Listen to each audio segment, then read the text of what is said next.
முதல் தோல்விக்கான காரணம் என்ன? காரணம் 1 பாவம், 2 மீறுதல், 3 எடுத்துக்கொள்ளுதல், 4 களவு செய்தல், 5 வஞ்சித்தல், 6 ஒளித்து வைத்தல்.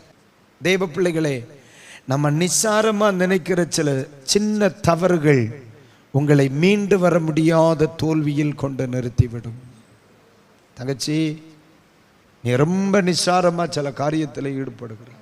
தம்பி, நீ ரொம்ப நிசாரமா சில காரியங்களை பார்க்கிற.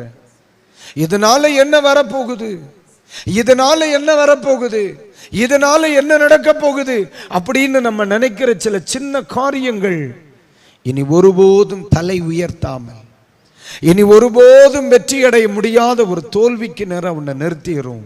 அதனால ஆமென், தேவன் விரும்புகிறபடி வாழ கர்த்தர் நமக்கு கிருபை தருவாராக.